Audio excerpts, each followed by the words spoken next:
एकम नित्यम विमलमचलम सर्वदा साक्षीभूतम भावातीतम त्रिगुणरहितम तस्मै श्री गुरुवे नमः। अज्ञानतिमिरान्धस्य ज्ञानाञ्जनशलाकया चक्षुर्मीलितं येन तस्मै श्री गुरुवे नमः। गुरु समान तीन लोक में और नदी से कोई नाम लिए पातक न से ध्यान किए हरि हो। गुरु को कीजो दंडवता कोटिन कोट प्रणाम कीर्तन जाने भंग को गुरु कर ले आप क्षमा। यह तन विष की बेलरी गुरु अमृत की खान शीश दिए जो गुरु मिले तो भी सस्ता जान। अलख अनामी धाम ते उतरे जनहित हेत बंदौ जय गुरुदेव पद जो भारी है। प्रातस्मरणि सर्वत्र विराजमान सबकी आंखों की ज्योति सबके जीवन आधार परम पुरुष पूरन धनी परम दयाल दातार भक्ति मुर्शिद परम संत बाबा जय गुरुदेव महाराज के चरणों में कोटिन कोटिन प्रणाम करते हुए एवं आज के धर्म सभा में उपस्थित सभी सत्संगी प्रेमी भाई बहनों के चरणों में सादर नमन वंदन प्रणाम। जय गुरुदेव। प्रेमियों,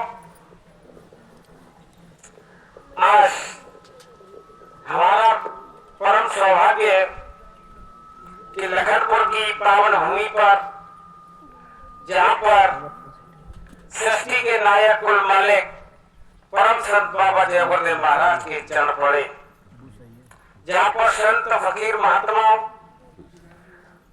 के चरण जहाँ पड़ जाते हैं वो जगह तीर्थ स्थान बन जाती है। स्वामी महाराज ने कहा कि असत तीर्थ गुरु के चरणा परवी होत अखंड। 24 घंटा परवी एक तो पर्व होता है कि चलो कल दशहरा है, गंगा का स्नान करेंगे, पर्व आया, लेकिन गुरु के चरणों में अखंड। और पूरे संसार में ऐसा कोई स्थान नहीं है जहां पर गुरु महाराज के चरण ना पड़े। तो ये जगत तो बहुत अच्छी, और इस गांव में परम पूज्य स्वामी जी महाराज ने सभी लोगों को नामदान भी दिया। राजस्थान की भूमि है तो हमारा और आपका बड़ा ही परम सौभाग्य है कि मालिक की अपार दया कृपा से आप सब सत्संगी प्रेमी भाई बहनों के दर्शन का सौभाग्य प्राप्त होगा। गुरु महाराज ने कहा संगत गुरु का रूप हुआ करती है।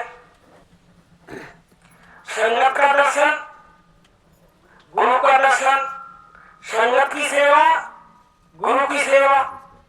क्योंकि जिस वक्त गुरु महाराज ने नामदान दिया उस वक्त में दोनों आंखों के बीच में गुरु महाराज शब्द रूप में यहाँ पर विराजमान हो गए।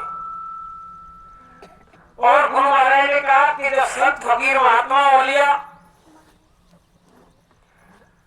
जब हमसे पर्दा नस्ली हो जाते, दूर हो जाते हैं, जो गुरु के दर्शन का आदान प्रदान होता है, तो गुरु महाराज ने कहा कि हजारों जन्मों के कर्म करके मां भुआ जाया करती है।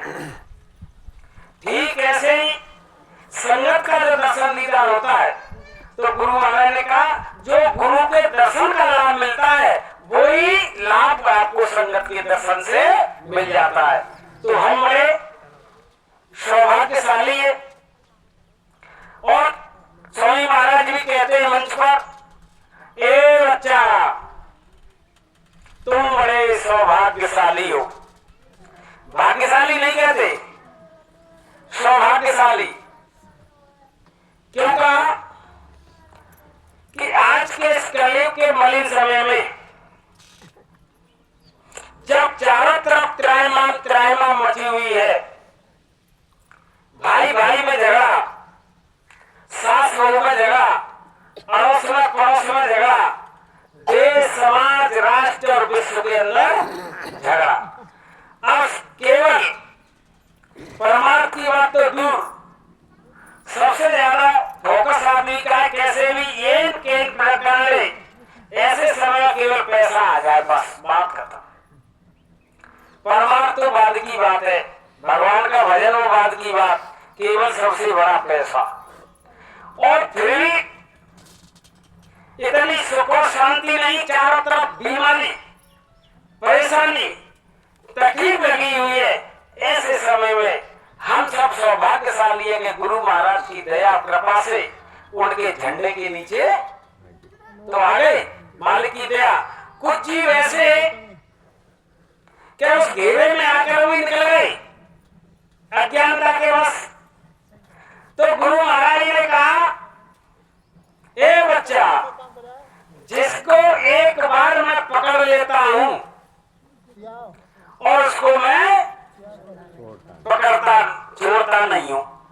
अब तुम बाबा जी को छोड़कर वैसे चले जाओ, लेकिन बाबा जी तुमको छोड़ने वाले नहीं है। जब तक तुम्हारे जीवात्मा को सचखंड में पहुंचा दिया जाए तब तक बाबा जी छोड़ने वाले नहीं है। जय गुरुदेव। लेकिन बाबा जी ने कहा सजा तुमको मिलेगी, तो गलती करोगे सजा तो मिलेगी।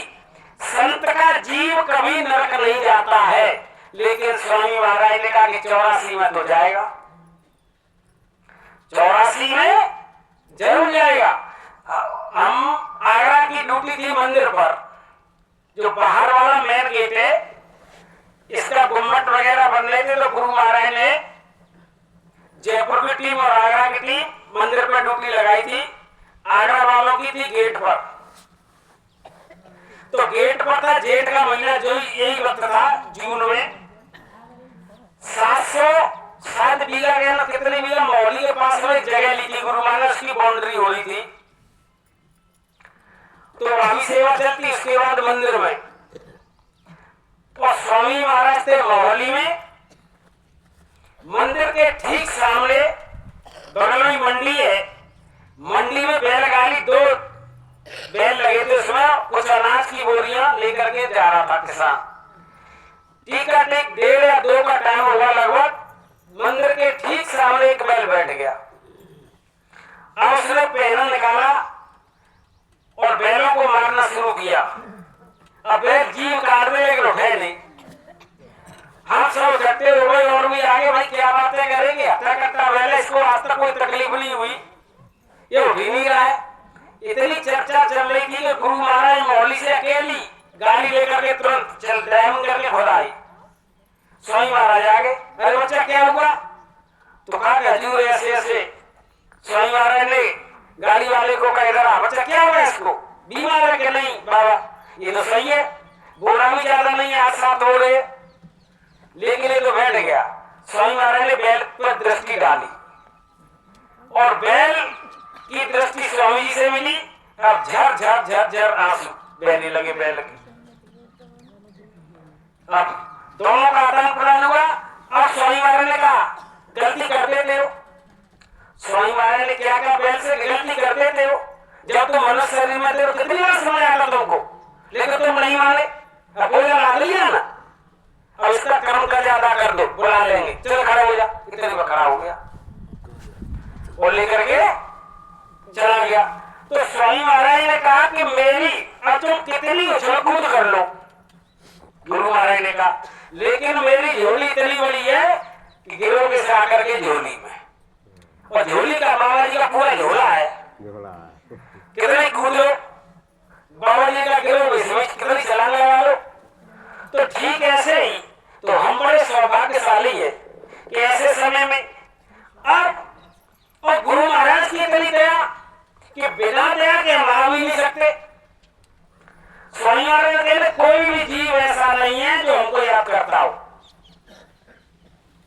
बाबा जी ने कहा कि जिसको मैंने नामदान दिया, हम सब बच्चों को याद करते हैं।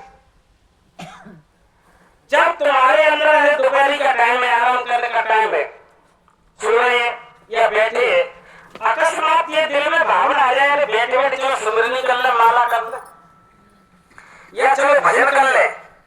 तो गुरु महाराज ने कहा समझ लो कि तुम्हारा सदगुरु तुमको याद कर रहा है। तब तुम्हारे हृदय के अंदर घंटी बजी।